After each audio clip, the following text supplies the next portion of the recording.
Welcome friends, agriculture aspirant channel में आप लोग का स्वागत है।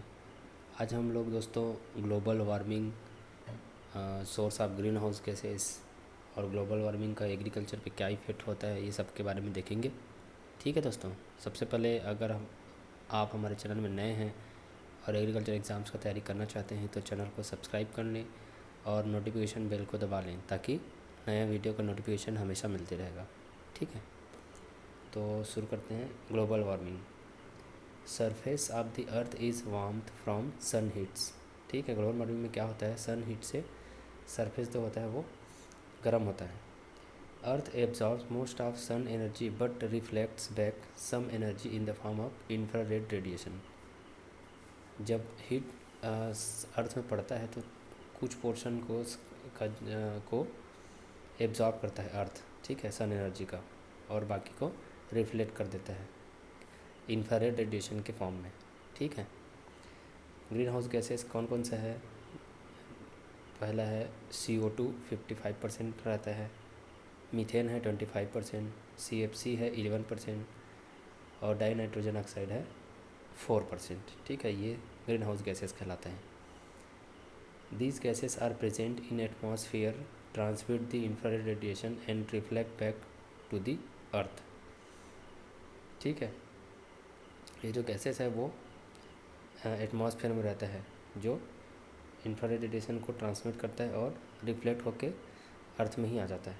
ठीक है,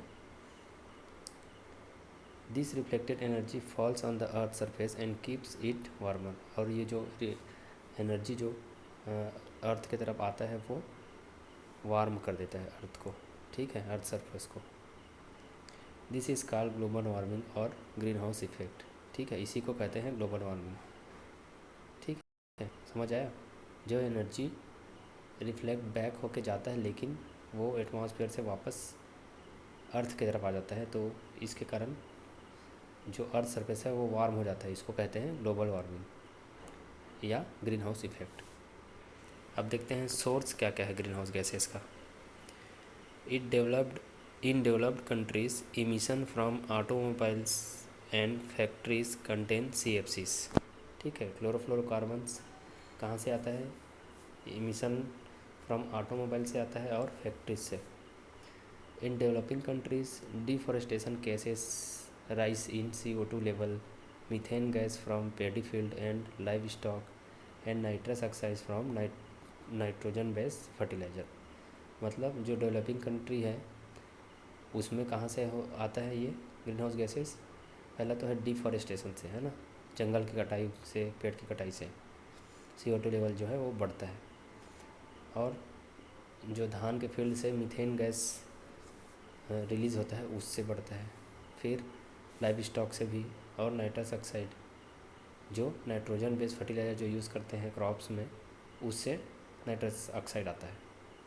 ठीक है, तो ये है सोर्स है ग्रीन हाउस गैसेस का। फिर देखते हैं effect of global warming on world and agriculture. ठीक है, ग्लोबल वार्मिंग का क्या असर करता है वर्ल्ड में और एग्रीकल्चर में? Increase overall temperature on earth, example earth surface temperature has increased 1.4 degree Fahrenheit in first on century. It has been forecasted that 5 degree Fahrenheit will be rise in next century. ठीक है, मतलब overall जो अर्थ का temperature है वो बढ़ते जा रहा है। ठीक है, पहले था 1.4 डिग्री फ़ारेनहाइट, अब वो नेक्स्ट सेंचुरी में 5 डिग्री फ़ारेनहाइट तक बढ़ सकता है, ये फॉरकास्ट किए गए। Causes changes in climate tremendously. ठीक है, क्लाइमेट चेंजेस हो रहा है ग्लोबल वार्मिंग के कारण। Result in melting of ice in polar region. Global warming से जो आइस है पोलर रीजन में उसका मेल्टिंग हो रहा है, बर्फ़ का पिघलना हो रहा है। ठीक है, increase in sea level resulting in submerging of coastal area. और क्या हो रहा है ग्लोबल वार्मिंग से?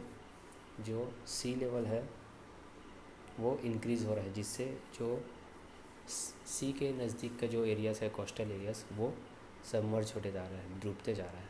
ठीक है, ड्राउट इन वार्मर रीजन, और जो गर्म एरिया है वहाँ ड्राउट के कंडीशन आना चालू हो गया है। तो ये सब ग्लोबल वार्मिंग का इफ़ेक्ट है। ठीक है दोस्तों, ओके दोस्तों। और तैयारी करना चाहते हैं चैनल को ज़रूर सब्सक्राइब कर लेना। ठीक है, थैंक यू।